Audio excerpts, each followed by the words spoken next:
ছেলের আবদার সে chicken fry খাবে, বাট আমার রুমে তো দেশি মুরগি ছাড়া অন্য কোনো মুরগি ছিল না।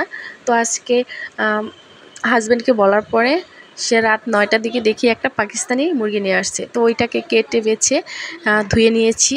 তো আমি ফার্স্টে দিয়ে দিয়েছিলাম মরিচ বাটা, আর হচ্ছে ডিম একটা দিয়েছিলাম, দেন দিয়ে দিয়েছিলাম আদা বাটা, দেন লবণ পরিমাণ মতো, তারপরে দিয়ে দিয়েছিলাম ধনিয়া গুঁড়ো, তারপরে এক টুকরা লেবুর রস দিয়ে দিয়েছিলাম যেহেতু সয়া সস ছিল না বাসায়। তারপর ভালোভাবে মেখে নিলাম, তারপরে ফ্রিজে রেখেছিলাম প্রায় 10-15 মিনিট ম্যারিনেট করে। এই তো আমি এখন বের করে নিচ্ছি।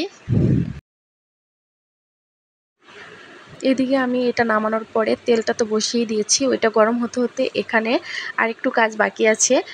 তো আমি ভাজার আগে ব্রেডক্রাম্ব দিয়ে দিয়েছিলাম। তো এটা ভালোভাবে মাখানোর সময় দেখি একটু পাতলা পাতলা হয়ে যাচ্ছে, এই জন্য আমি আবার 1 মুঠ আটা দিয়ে দিলাম, যেহেতু ময়দা ছিল না বাসায়। তো এটা দিয়ে ভালোভাবে মিশিয়ে নিচ্ছিলাম, মানে মেখে নিচ্ছিলাম। তারপর আরেকটু মুসমুস করার জন্য, মানে ভাজাটা চিকেন ফ্রাইটা খাওয়ার টাইমে মানে মচমচা হবে, এই জন্য আরও একটু ব্রেডক্রাম্ব দিয়ে দিলাম। দেন চলে আসলাম চিকেন ফ্রাই করতে। তো তেলটা গরম হয়ে গেছে, এরপরে একটা একটা করে দিয়ে দিব। তো ফার্স্টে আমি 3টা দিয়ে দিয়েছিলাম, এরপরে ভাবতেছি যে যেহেতু গরম পড়েছে 3 পিস বাবুর জন্য রেখে বাকি সবগুলোই একসাথে দিয়ে দিয়েছি, আস্তে আস্তে হোক। এরপরে আমি এগুলো বসিয়ে রুমে গিয়ে টিভি দেখতেছিলাম, আর মাঝে মাঝে এসে একটু একটু করে নেড়ে দিচ্ছিলাম। অলমোস্ট ভাজা তো হয়ে গিয়েছে, তাও আরেক মিনিট রাখবো, দেন নামিয়ে নেব। এই তো এখন পুরোপুরি সব কয়টার কালার সেম কালার হয়েছে। এই তো আমি নামিয়ে নিয়েছি।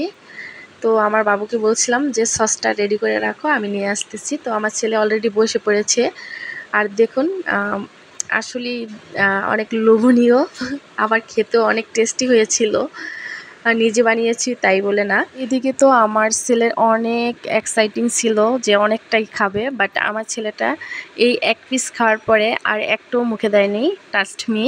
আর আমার হাজব্যান্ডও তো তেমন ভাজা পোড়া খায় না, তো সে 1 পিস খেয়েছে, আর বাকিগুলো কিন্তু আমার পেটে গিয়েছে, কিন্তু কিছু করার নেই। আর এদিকে 1 পিস খেয়েই বলতেছে মজা, এর থেকে ভালো আর কিছুই হতে পারে না, এরকম বলতেছিল বাবু। মজা একবার খেলে আরেকবার খেতে হবে, এই টাইপের কথাগুলো বলতেছিল। যখন দেখলাম ওরা 2 পিস খেলো, তখন আমার একটু জিদ হয়েছিল যে এই রাত 9টা বাজে ওদের জন্য কষ্ট করে দিলাম, বাট 1 পিস খেয়েছে, 2 জনে 2 পিস। তো বলতেছিলাম আর কখনো এরকম ভাজা পোড়া করবো না, সব কিছু আমাকেই খেতে হয় বেশি বেশি, এই জন্যই আমি মোটা হয়ে যাচ্ছি। তো যাই হোক, মোটা হই আর যাই হই না কেন, খেতে কিন্তু দারুণ ছিল।